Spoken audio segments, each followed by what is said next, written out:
Honeymoon కోసం భార్యతో కలిసి గత నెల మేఘాలయ వెళ్లిన మధ్యప్రదేశ్కు చెందిన రాజా రఘువంశీ హత్యకు గురైన విషయం తెలిసిందే. ఈ కేసులో అతడి భార్య సోనం రఘువంశీ సహా మరో నలుగురిని పోలీసులు అరెస్ట్ చేశారు. రాజా హత్యకు సోనం ప్రేమ వ్యవహారమే కారణమని పోలీసులు అనుమానిస్తున్నారు. జూన్ 8న ఆమెను ఉత్తరప్రదేశ్లోని గాజీపూర్లో పోలీసులు అదుపులోకి తీసుకుని విచారిస్తున్నారు. మేఘాలయ నుంచి ఆమె యూపీకి ఎందుకు వెళ్ళింది, ఎలా వెళ్ళింది అనేది ఇంకా తెలియరాలేదు.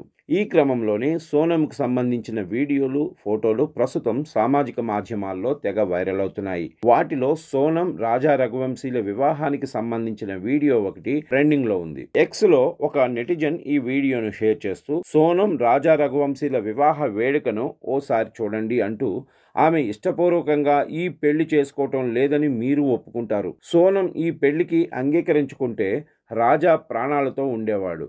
సుపారీ హంతకులు చంపించే ధైర్యం ఉంది కానీ ప్రియుడితో వెళ్లిపోయే ధైర్యం లేదా అని ఆమె సైకోలా ఉంది. ఇందులో సోనం అమ్మానాన్నల తప్పు కూడా ఉంది. కుమార్తె ప్రేమించిన విషయం ముందే తెలిసి ఉండాలి. ఈ విషయం రఘువంశీకి చెప్పకుండా పెళ్లి చేశారు అని పేర్కొన్నాడు.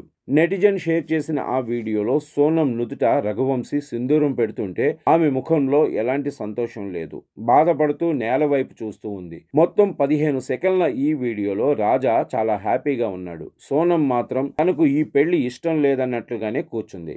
ఈ వీడియోను చూసిన నెటిజన్లు స్పందిస్తూ సోనంపై ఆగ్రహం వ్యక్తం చేస్తున్నారు. ఇష్టం లేని పెళ్లి చేసుకుని అతని ప్రాణాలు తీసిందని, ఇలాంటి వాళ్లను వదిలిపెట్టకూడదని దుమ్మెత్తిపోస్తున్నారు. ఇదిలా ఉండగా రాజా రఘువంశీ హత్య కేసులో సోనం మరో నలుగురిని పోలీసులు అదుపులోకి తీసుకున్నారు. వారిని ఉత్తరప్రదేశ్లోని లలిత్పూర్కు చెందిన ఆకాష్ రాజ్పుత్, మధ్యప్రదేశ్లోని ఇండోర్కు చెందిన విశాల్ సింగ్ చౌహాన్, రాజ్ కుష్వాహా, సత్నాకు చెందిన ఆనంద్ కుర్మీలుగా గుర్తించారు.